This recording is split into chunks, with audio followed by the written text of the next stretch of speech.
From the heart of Dubai, where tomorrow is being built today, to the world. Welcome to the CTO Show with Mehmet. Here, we redefine technology and reimagine possibilities. With Mehmet, delve into the riveting realms of AI, cybersecurity, and digital technology. Experience the thrilling highs and lows of startups. Immerse yourself in the spirit of entrepreneurship and witness the future of business innovation being written in real time. Now, without further ado, let's tune in and explore the future. Hello and welcome back to a new episode of the CTO Show with Mehmet. Today I'm very pleased joining me, Adi. Adi, thank you very much for being on the show. The way I love to do it is I keep it to my guests to introduce themselves. So the floor is yours. Yeah, thanks, Mehmet. Thanks for having me. I can go briefly. My name is Adi. I'm founder and CEO of Scaleup, company based in Sarajevo. I have in general maybe around 12 years of experience in IT industry.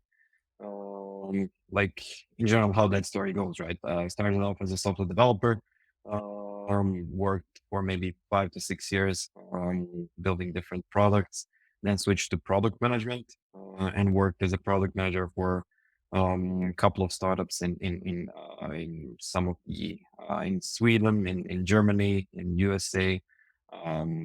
Essentially, majority of the apps were in EU countries. Majority of my experience is with startups, building startup products. As a product manager, then I worked as a proxy most for different tech companies, and then I switched or identified sort of gap in the way that business is being conducted with startups, and I tried to exploit that gap. So that was the goal of Scaleup and why I started my own company. There was a lot of kind of misconduct, I would say, in a way that majority of tech companies that I work for are trying to replicate the process that they have with enterprise companies and apply that to startups. In a way, like majority of those companies tell you, okay, we are going to sell literally three developers to enterprise companies, and that's it.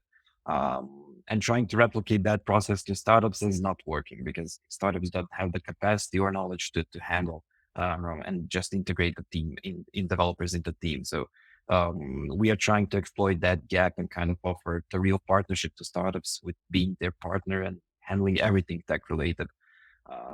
And we have been doing that for the last 3 to 4 years, working with startups from different countries and all over the world, literally.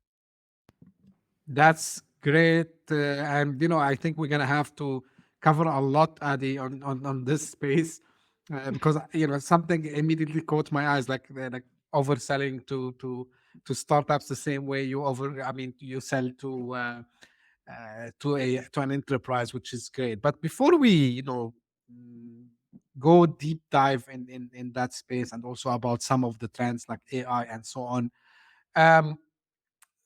I always am curious to know what was, something that attracted you to be in this startup space, because um, you and me, we know it's not the most funny place to be in, but at the same time, it can be rewarding. But for you, what was, like the trigger? You said, okay, you know what? I need to be in this startup area. Yeah, it's a great question, Mehmet. Before working with startups, I worked with enterprises. I worked with big enterprise companies and handling big section of their development and QA as a project manager. So I was project manager for maybe 70 to 80 people at the time, and it was a lot of working for enterprise companies. But there are a lot of procedures. There are a lot of if you want to change something, you need to go through 10 or 15 addresses to get the approval to change some simple thing in the product, right? And although there is a lot of work to be done, there is a lot of work in enterprises as well. I didn't find that to be as fulfilling as it is working for startups, as I was to learn later in my stages of career. Um, with startups, like you have when you get the feedback from users, you can apply that as soon as possible and see the effect and change that and change some even complex functionalities. And if you identify that there is a product market fit for that kind of changing or pivoting in terms of the functionality. So that thing excited me, right?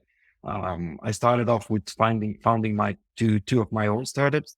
Both of them failed, but it was really kind of interesting experience and a great entrance into that startup world. And at that point, I really decided like this is the way that I'm going to go.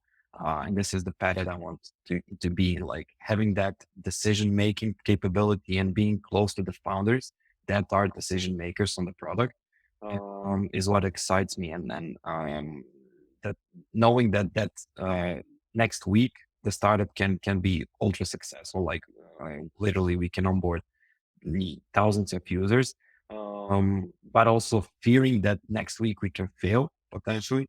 It's kind of exciting, like exciting word to be in.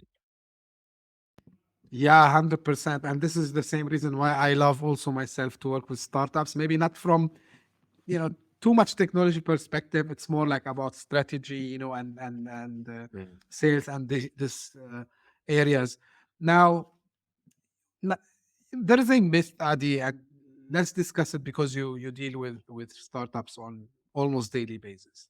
So majority of the startups, founders, I mean, they rush to have a product built as soon as possible before validation. And you, like, because you have experience in this, you have your own startup also as well. To be, if I'm a first time founder and I come to you today, like, and I tell you, hey, like I have this proposal on the table. To build the product, I have to pay $100,000, $200,000. So is it something really I should be doing, or there should be some pre-steps that we should take before start actually building something? Yeah, it's a great question in a way. Like, there is a twofold. Like, first part of the question is like, 5 years ago, I would always tell founder like, let's go quickly. Like, let's build something as fast as possible, test it out with the audience, and get that initial feedback. Um, Still, that is the case, but the trend is a bit shifting towards the quality of the products rather than building fast. Like if 5 or 10 years ago, there was not nearly this number of products out there. So in order to break on the market, you needed to move quickly, right? So you needed to move quickly, get the traction, get the feedback, start upgrading the product, and basically getting the users and everything. That was the motto, like that was the mantra. Let's go out quickly. Slowly, we are shifting to the phase where our startups are going to be. There's literally a huge amount of products out there, right? Solving like huge amount of products, solving the same problems and trying to fill the needs of the same needs of the customers. So it's slowly shifting to not about the so much of the speed, so as more to the quality of the startups. Um, but still the rule, I think, in my opinion, even though there is a small shift to that higher quality, there is still the rule should be to go fast. And I'm going to tell you why. It's mostly because of the budget. Like 5 years ago, there was a lot of investments. There was it was super easy, I would say, to get investment for some cool idea or cool product. Nowadays, it's not. So the founders need to be super careful with that money aspect of the apps as well. So if you come to me with 100 or 200K, I always tell you like, let's go small for a start. Like, let's build MVP version of the product that would have the core functionality, or trying to solve the core competitive advantage. After we build that, then we can get the initial feedback from the users. And then we can start upgrading the app based on the feedback that we get. I would say that that is always, and that is still the way to go. And in my opinion, like what the new technologies are going to bring us is that we build that MVP even faster, to be of a higher quality and even faster. And we can iterate the product more quickly. So that is the benefit that we are going to exploit in the future. But I would say for any product that comes to me, regardless of the budget, the key thing is that interaction between users and establishing that relationship as soon as possible, right? To get the feedback either on the design or clickable prototype or the actual product. But key is to get that interaction and get that initial feedback of the users, and then start building based on that, regardless of the budget, right? But I always say let's start small and get that feedback as soon as possible. There are, as I said, like that shift is happening, and there are some kind of products that needs to take more diligent approach, in a way that you need to invest, have a higher investment upfront in order to make it work. But again, even with that kind of product, there is a way to get the feedback before investing like 200K, to get the feedback to know that you're on the right path. Either getting the feedback on the design or on the clickable prototype that we do in the first couple of weeks of building the product. But there are ways to kind of increase your chances of success, even when investing 200K into the initial product. Great insight, Adi. Like, I think you deconstructed it in a very easy way to understand, and I hope our audience comes. They are first time founders and or maybe even second time founders, but reminding with these aspects is very important. Now, if I want to ask you about a little bit about the product development itself, so what do you think are the crucial factors to consider when I decide on the product? And because you said like there are a lot of many things that are solving the same thing, right? So, but at the same time, you need to come up with the product at the end of the day. So, how to do this balance of being a little bit innovative, but at the same time get something out and start to get the traction that you mentioned. So how I can balance it as a founder? Great. Like it's from my experience, like many of the founders, majority of the founders that I work with, they want to jump start into the development. Like their goal is let's do the development. Like let's build a product. And that is especially because of all of this influence of different startup mentors that we have a lot around, and way to build a startup, like move fast, break things, etc. And all of them like wants to literally, like, they're talking to me today, tomorrow they want to build a product. But I always say like that, and that is still the case. Like the development of the product is the most expensive phase of product development, of building the product. So that is the most expensive phase. Ideally, all of the iterations on the product should be done in the phases before, either the wireframing phase or the ideation phase or the design phase. So everything, all of the iterations, obviously we cannot do all of them because we don't have that much of knowledge at the start, but a majority of them we can iterate before stepping into the building phase. For example, like in Scaleup, we do this program that's called Head Start. It takes 3 weeks. So in 3 weeks, we are talking with founders and trying to together with founders on the call, and our team, tech team and design team, we're trying to iterate on the idea at the wireframing and design phase. We are trying to discover essentially together what is the mission and vision of a product, what we want to build, etc. What kind of problems we want to solve. And in 3 weeks, we are trying to iterate design, iterate the wireframing, have the clickable prototype ready for founders, so they can see what kind of product they are going to get. we can together share the product, how it's supposed to look like, share with potential users of the product. We can get their feedback on that. We can share with potential investors as well, get their feedback on and potential investment, right? So we try to iterate in those 3 weeks on that wireframing and design phase. And once we have that set in stone, we can start with the development in a way that we have the design that is approved by early adopters, potential early adopters of the product. We have the prototype that can be shared with investors, and we can get the investment, or founders can get the potential investments. We have pretty solid kind of idea validation through those wireframes and designs. And then we can start with the development, knowing that we are building something that is worth building, right?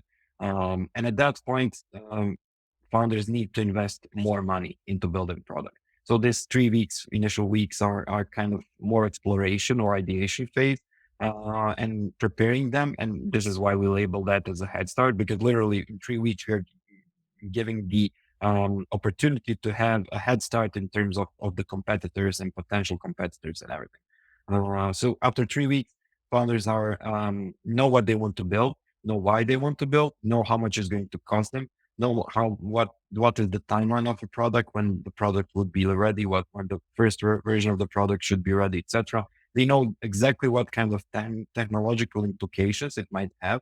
We identify the risks, etc. So literally, they are starting to build a product at the phase where they have a lot of knowledge on the product. And this is always advisable to kind of get that initial information and then start building the product, right? Rather than jumping in and kind of starting building the product and then exploring in that development phase, because as I said, like that phase is super expensive, and it will be expensive in the future as well. So I always advise, like, iterate on the phases before, iterate on the design, iterate on wireframing, and connect with your users and make them see the product in design and wireframing phase, and only build it when you know that what you're going to build is something that is super important. That's really great advice, Adi. Now, AI is on the mind of every single founder. The question is, should we really always add AI functionalities to our products, or is it something we do later? And the second thing, because back to, I'm always going back to the thing you mentioned, which is very valid, about the market is crowded, and really, is AI making this differentiation for me, like as a founder? Will it make big difference? And great question, Mohammed. Like there's always like these AI is a buzzword at the moment. Like AI is a buzzword. The same as it was blockchain, as it was crypto. Like if we talked about if we had this interview maybe 2 or 3 years ago, we instead of AI, we would probably be talking about blockchain and crypto. And fast forward nowadays, like, I would say 1 or 2% of the startups that were involved in blockchain crypto are saying that they are successful, and they are successful. Majority of them failed. The reason was that the hype around blockchain and crypto was really, really high, and it gave birth to a lot of startups that are really cool startups, but a lot of startups that are trying to get rich fast scheme, right? And it's literally like not based on the value, but based on the buzzword that they are blockchain, they are crypto, etc. So the result of that majority of them failed, and majority of people around and all of the stakeholders are looking at crypto as potential fraud or scam, which in the essence it wasn't, right? But all of this bad, I would say, products around that emerged caused this general understanding of crypto and blockchain of something as a scam. Now we have AI. AI is a trend at the moment. The thing with AI is like if you think about blockchain at the core, when it initially emerged, it was super cool technology, and it is super cool technology. But when compared to AI, AI is clear to have the future. Like it is literally something that is going to have to be tomorrow. That AI is something that can be implemented in nearly all of the industries in the future. So there is clear advantage of AI. So even though AI is a buzzword and it's trendy at the moment, I'm fully convinced that it is the future, and it is going to have a impact than the blockchain could have and will have. In those terms, like I think AI is the future. In terms of the products, all of the founders that I'm working with, when all of the fuss about AI started with ChatGPT and everything, um, a lot of founders called me on, on my cell phone and asked me like, in which section of product we can implement AI. Um, I think that in general, like even though AI is the future, we need to be super selective. When I say we, I mean founders, I mean investors need to be super selective in identifying the core or real AI products out there. Like majority of AI products are labeling themselves as AI products, while in the backend side of the thing, they are literally just calling the APIs from ChatGPT or other chats and getting and showing the answers. Literally, that is like typing on ChatGPT and an answer and getting that, but it's in your own app.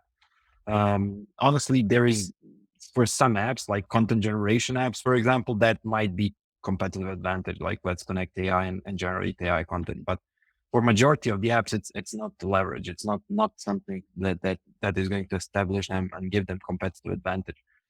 So in my opinion, like and what I say to all of the founders, like, okay, let's build AI segment of your product, but let's first think about what and where to build and why to build, right? So if we are going to build some section of product to have only to say, okay, it has AI component, it might satisfy some audience and some potential investors, but long term, that is not ideal case to go. Like in my opinion, whenever someone asks me like, should I build AI? You should, but not before you really think about what kind of benefit it will give you. If the benefit that it might give you, your product is not found, so there is no there is no product market fit of that functionality. I always tell them like invest in some other areas, like invest in some other areas that will bring some competitive advantage, that will bring some benefit for your users. Because at the end of the day, um, users don't care if it's AI or it's not. If it's solving their needs, that is awesome, regardless if it's blockchain technology in the background or AI or anything else. But kind of we need to have a bit more diligent approach in implementation of AI functionalities in the product. And potentially even to go back to the previous question, having that time dedicated to understanding AI and then really exploring the ideas with customers, with all of the stakeholders of your product might be the better case, right? Like let's take a time to explore and decide where to build AI. And then once we have the confirmation and once we have the validation that AI technology that we are going to implement is going to be truly AI technology that would be beneficial for users, then let's build it, right? So that would be my answer. Like let's take a step back and think about the implications of that particular AI technology in your product. If there is a benefit, cool, let's invest because AI is expensive. If the benefits are not there or they are minimal, let's think about investing or reinvesting that budget, time, and resources in general into other sections of the app that are really solving the needs of the user, because that is the goal of the product, right? The goal of the product is not to have the AI; it's more to resolve the needs or to fulfill the needs of the users and remove their problems. That is our core strategy. AI is there only to assist us in that, and if it can assist, great. If it cannot, let's not build it at all.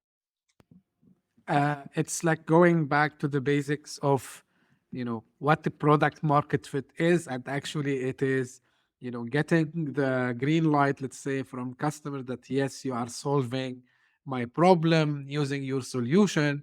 Now you solve it with AI, you solve it with something else. For me as an end user, I don't care, right? So 100%. And just very quickly, Adi, because you mentioned there are some, you build these functionalities on top of the APIs of different, of course, like OpenAI, ChatGPTs is the most used ones. Yeah. But I've seen startups that they have built their whole stack around it. So this is what they are calling them the AI wrappers, right? So how risky is this model, do you think? I mean, yeah, in every even when you're building your own product that doesn't have AI functionalities in it, it's always risky to rely on third parties. But at some point of your startup, you have to rely, right? So especially for startups, when I mentioned like we need to build some things fast, we need to build functionalities fast, we need to iterate fast and get that feedback fast from the users, etc. So in order to do that, oftentimes we need to build something pretty fast and not build it internally. Rather than that, we need to exploit and use the third parties providers to build some different functionalities in the product. So to answer your question, I wouldn't limit that to AI or to the wrappers for chat GPTs and other. It's more of, again, coming back, it's more like a product question. If we are exploring and iterating something, it's cool to use these third party providers, regardless of the functionality, to use them and see if that is going to be beneficial. If that proves to be beneficial, we should always have on our roadmap on building some things internally that is going to replace the services that we are using in the third party providers. So if we have a solid plan for ChatGPT and all of these wrappers of different chats, if that kind of technology is showing to be super useful and super beneficial for users, uh, that is okay, I would say, for the time being. But definitely to add something on the plan to build our own solution, that so we are not relying on services, on third party services. If you can see like everything that happened with OpenAI lately and change in leadership, etc., all of these things might affect different products that are connecting to their services as well. So it's always risky to rely on third party providers because of multiple reasons. But for exploration phase and checking if some sort of functionality is going to work and with users, I would say it's okay. But keeping that to be your core competitive advantage and fully relying on that, even being in production and having a lot of users, it is risky. So definitely on the plan of this kind of product should be to replace the third party providers with some internal segments or internal code or internal chat or internal AI, internal AI functionalities. Cool. Yeah, 100%. And, it's understandable, but, it's scary at the same time. And actually, to be fair, like, it's not only OpenAI, like that they might be a risk. I'm not saying they are risky in the bad sense, but yeah, like it's like a single point of failure for developers. Because I remember even before the leadership problem that they had and they sorted out now. Um, one time their API had some outages, and every single app that I personally use, it was out of service. Of course, like I cannot yell on the founders because I know that if I was in their place, I would be doing the same thing. I need something practical, but yeah, it's something to always keep in mind and think about. Plan B, maybe as you said, not at the beginning, maybe at a later stage, which is 100%. Now, I want to shift a little bit gear, Adi, because you mentioned a little bit about, and actually you have done it before. So uh, about fundraising, right? So the traditional question, should I bootstrap or should I raise funds? What's your take on this? Yeah, like I'm always saying like if you ask me like 2 years ago, 3 years ago, I would always say like bootstrap. But there are a couple of points at the there's like it's a bit more complex. In general, you should always bootstrap. Like definitely, if you have funds to bootstrap as long as you can, and onboard investors at the later stages of a product. Obviously, because of the equity and lower equity that you're going to need to give, and um, you're going to get a lot more money for a smaller amount of equity that you give. But so in general, the role is always bootstrap. But there are different type of founders out there, and it different types of products as well. Um, although the rule in general is to bootstrap always, it's there are founders that are fully committed to the product, that are working full time for a product, and the product is their mission and vision. They had an idea for past for a few years, etc., and they are building a product that is kind of the something that they wanted to do or for last couple of years. If for especially for that kind of startups and that kind of founders, bootstrapping is a must if they can do it right. Because like giving equity early in the product is super risky for them, and they're basically all in the product, and they would get more. Maybe the roadmap is going to be longer, since they don't have that much funding and that much of cash at the start. But long term, that they are going to be at a better spot. As I said, like product roadmap is going to be longer, but the whole decision making and everything is going to be in their hands. However, like if you have a founder that is serial entrepreneur that has time commitments on other products and everything, it's sometimes it's if they don't have a co-founder, for example, finding investors early on could be ideal in a way that they can get advisors, they can get the potentially even co-founders from the investment side of the thing, investment side. So the investment might be better option for them because of that time commitment. So founders, this kind of founders they can get the investment, and they can have the help and manpower to handle that startup. So it's not a simple answer to the question, but as a general rule, I always say like bootstrap as long as you can. Because majority of startups that we are working at and founders that come to us, they have an awesome idea that they are fully on board with that. And for them is always like bootstrap as long as you can.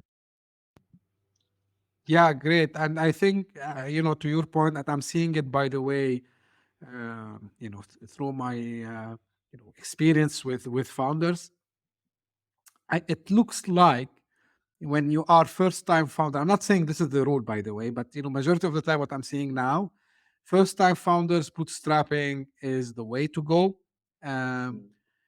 Once you have one successful exit, maybe because the name becomes also a factor that gives, you know, investors some trust, I would say, to go and invest in your startup. So yeah, like this is something I'm seeing a lot happening now.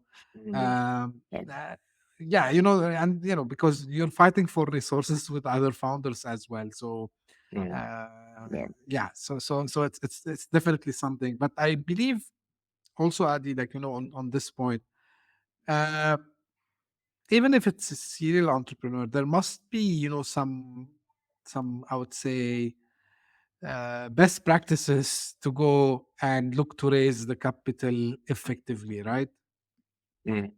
Yeah, like I think you've got that correctly. Like the focus is definitely like important factor because what I experienced as well is that founders are because if you think about that, like on the tech perspective, we have all of that fuss about trendy technologies, right? At every point, we have some technology that is going to be trendy and that is going to be buzzword. On this business side, or let's say like business side of the things, we have a fundraising that is always a fuss. Like uh, founders are always speaking, okay, there are these grants that we need to apply, that there is this potential angel investor that is going to invest in early stage e-commerce startups, for example. There is this VC fund that invests in early stages as well, etc. So founders are often losing a lot of time on thinking about investments and setting the investment to be their goal. And with that, that is okay. I mean, the investment should be a goal for them. If they are out of budget, if they don't have a lot of budget to invest in build, especially if they don't have budget to invest in build a product, but in long term, like, they really need to be fully focused on product. And unfortunately, with all of the investment funds, they are losing the focus from the actual product and focusing on the investment. And I always say, like, people are celebrating investments. Like, founders are celebrating, oh, awesome, I got 500K, I succeeded, my startup succeeded, I got 1 million in pre-seed, etc. So the reality is that that is not a milestone to be excessively celebrated, because you just got the money to build a company. The first milestone is when you push the MVP to the production, and if you have a good response for the audience, that is a super important milestone. So this is the milestone that we need to focus on.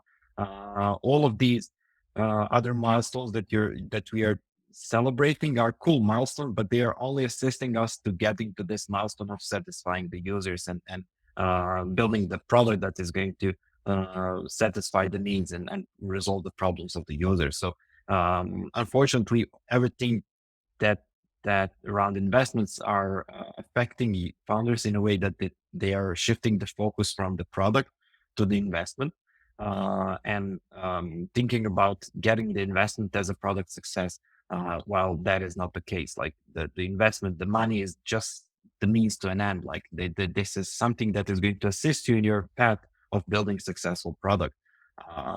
And your users and product is something that you need to focus. Like, similar, like in ScaleUp, what we do, we are not, I always tell the founders, we are not building product for you, we are building product for your users. And that is the audience that we need to think about at every point of our journey of building startups. So yeah, this is that I wanted to say. Like, often I see that founders are losing focus and losing focus from product to investment, and like spending majority, like 80-90% of the time we're focusing on investment, getting the investment, and keeping investors happy, keeping them at bay, etc. And they lose focus, unfortunately, from product that can be super, super risky. I have to strongly agree with you here. And, I blame a little bit, not everyone, but, these people who exaggerate things, when it comes to celebrating, because you hit the nail, on the head when you said about, we celebrate this stuff. Part of my work, I assist, as I told you, founders, especially first time founders. And, the way that we have built the, how we perceive the ecosystem, it's all about funding, which is not, which is about like being customer centric. And I always talk about it, I always share about it. So I think, yeah, we need to go back to basics, and go find the product market fit, go find, talk to your customers. One of my guests on the podcast, he said, like, you should go actually and try to fund from your customers who would pay you, right? So, which is actually, it was amazing, because your investors should be your customers. I'm not saying don't raise money. Of course, I can understand you need to scale, you need to grow the business. But yeah, it's not a milestone. I'm not saying also not to celebrate. Don't get me wrong, guys. Oh, But I mean, you have to celebrate, because yeah, you validated your idea, and there's someone who believed in you, and then you want to grow the business. I'm seeing this. I'm not sure about other geographies, but I'm seeing this a lot happening, which is wrong, strongly wrong. Too much talking about investor, founder, this. relations, and of course, are important. Again, don't get me wrong, anybody there, but focus on your product, focus on your thing. And believe me, I'm working with a founder, and I love the way he thinks. He said, if I build good product, actually investors will be after me, not me after the investors. So yeah, so it's a great advice. Now, Adi, as we're coming to an end, there's one area which I should have asked you, and I want to come back to it, because we talked about AI. How are you seeing AI affecting your business? I mean, from software development perspective, do you see it as a risk, or do you see it as an opportunity? Okay, awesome question. Like, and yeah, to go back, like you're fully on board like that, man. In a way, you should celebrate. Not opposed on celebrating the investment. It's more like, as you said, like it's a good point. Investment at a way is some sort of validation of the idea. Because if someone invested, that means that they believe in the idea. So no one would give money just for giving money when they're investing in startups. It's a great point that is a sort of validation, but at any point they shouldn't put the focus on the product. So that was the core. On the future, like it's definitely a interesting topic. Like I'm always preaching about that in social media and inside of the company as well. Like that there is stigma out there that AI is going to take development jobs. Like people are generating the code. People are asking these different AI systems to sharing this some sort of input, and then the AI is generating the design for them, and then they use that design and share that with another AI system, and they get the codes for that. And people are saying, okay, this is going to be the future. This is going to replace the development, etc. But my stance on that is that I tried these different tools, and they are definitely something cool, but it's not nowhere near the state that it can be used in production, like to be used in a way that you just copy the code, publish the app, and that's it. You're always going to need that technical layer between. Like, if I'm not technical founder at the moment, and I generate the code from these from different tools, what am I going to do with that code? Okay, I might, after hours and hours of browsing, I would find a way to deploy it somewhere. And how would I support the code? How would I know if there is some kind of error, if we need to upgrade the code? I mean, there are a lot of technical implications in setting this up without this technical layer. And for me, developers are going to be definitely there, and this technical layer is always going to be there. But the thing is that it's going to be revolutionized in a way that it's going to be changed from the grounds in the next few years, or 5 to 10 years or something like that. The thing, what is going to happen is, in my opinion, development speed is going to be increased. So if you have a company that has 5 developers at the moment, those 5 developers have some sort some sort of traction in the way that they're writing the code and the speed of deploying the functionalities and everything. With the use of AI, we are gradually going to increase the speed. So whatever those 5 developers are doing now, in a few years, maybe 2 developers are going to be capable of writing that much of a code and building that much of functionality. Whether that is going to bring founders to a state that they are going to say, okay, I don't need 5 developers. I'm only going to need 2 developers to keep the constant pace of the development. There is that potential direction. Other direction, which I think is going to be the direction that they're going to go, is that they're going to say, okay, awesome. Now I have 5 developers that can do some things that can bring 70% increase in functionality that they're building. And I think this is the path that they're going to take. So there's not going to be a lost developer jobs, or the thing is that developers are going to need to be adjusted, and they need to adjust their working habits, the way that they're writing code, etc. So they can keep themselves to be interesting on the market. Same goes as a company for Scaleup, for example. In order for us to be interesting for founders and for startups and enterprises tomorrow, we need to keep up with the pace of AI and gradually increase the productivity since we have these tools that are going to assist us. So that this is the thing that is going to change. Like the nature of the work is going to change. It is not going to be replaced. We are always going to need the developers, but the core of their job is going to be changed in the next couple of years. It's already shifting. And internally, we have been discussing lately, especially like changes that we need to bring into our workflow to exploit these AI changes and the AI tools in a way that we increase productivity that we do for startups. So that is the first point. Second point is that this is more for new developers out there. It's going to be tough because when you're a new developer, you cannot generate the code and then apply it and use these tools effectively. Because in order to use these tools, you need to understand the code that they are producing. Like if chat or whatever tool is writing the 100 lines of the code, this is super cool for a senior engineer or someone who understands and exactly knows what those 100 lines are doing.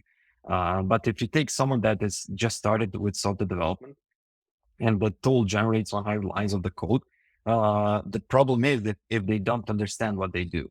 So I'm saying that first couple of years for developers is going to be learning the course and learning the logic and learning the code and what the code actually does and understanding the language. After they have a solid knowledge of particular language, these AI tools are going to assist them in a way that they can generate the code that they really understand and they can upgrade easily afterwards. Of course, AI can assist in the learning process as well, and it should. But I'm just saying that AI tools at the moment are more appropriate and more useful to the senior engineers or let's say media engineers as well. While for the junior engineers, it's more like a learning curve of understanding AI tools and understanding the core programming concepts and then exploiting these tools to increase the productivity. So this is basically my take. I can elaborate more, but I think that we don't have too much time to discuss. No, but actually, it's like very very useful, and it all comes back to the what AI. What when we say about AI, it's like it can augment our capabilities, and I think it's the same. We will always need developers, of course. It might even, as you said, act as a way to accelerate the learning curve for new developers also as well. So 100% on this.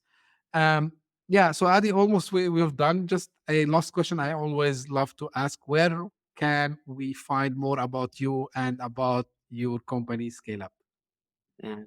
Yeah, thank you very much. Yeah, you can. I'm always active on LinkedIn, so the best point of contact will be LinkedIn. And yeah, if anyone has any questions or any things that they would like to discuss or anything, feel free to reach out on LinkedIn. And we have our own website, obviously, scaleup.ba. There's more information about Scaleup, but I would say always point of contact should be LinkedIn. Great, great. I'll make sure that I will put your profile and the link to the company also on the episode show notes. Well, thank you very much, Adi. Really, I enjoyed the discussion. We covered multiple topics from product market fit, from building the product, from finding, the product market fit, as we said, and about bootstrapping, and then the future of AI and development. So we covered a lot. And thank you for all the information that you shared with us today. And this is how I end usually. This is for my audience. If you're a first time listener or viewer, thank you for passing by. I hope that you enjoyed it. So please subscribe if you enjoyed this episode.